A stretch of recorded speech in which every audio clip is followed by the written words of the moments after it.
niyan, guys.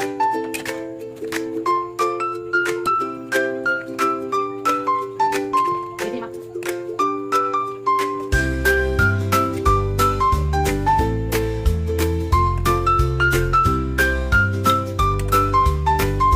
So, magluto tayo ng ribs or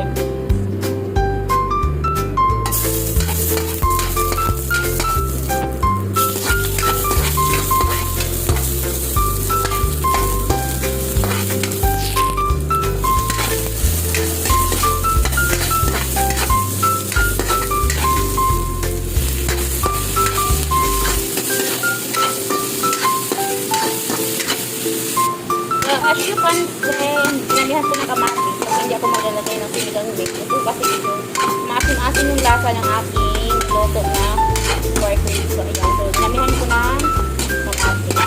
So, pag gusto nyo, pag may natira pa kayong yung ulam na maraming kamatis, magpapigil, lagay nyo na sa ref. Pero pag pinabukasan, pwede nyo siyang initin lang. Ha? Ayan.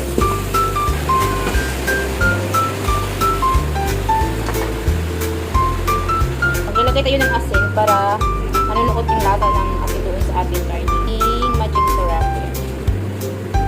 Kunti-kunti lang maglalagay natin para ayun siya. So, imikos-mikos na natin.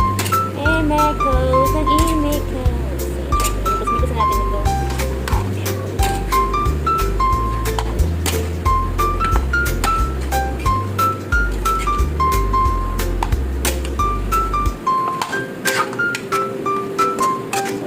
Natin siya para maluto siya.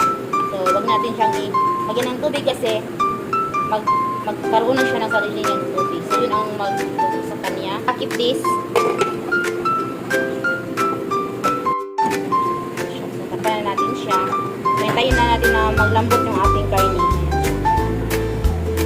Para malagan siya.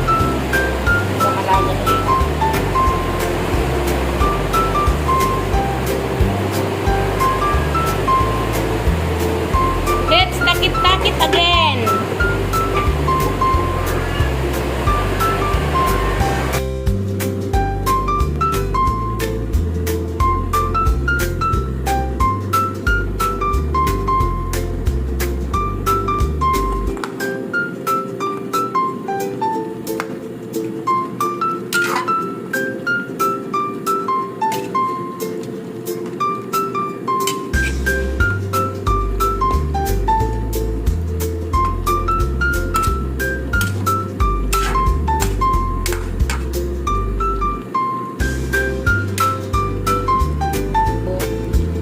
Diba guys, luto na ang aking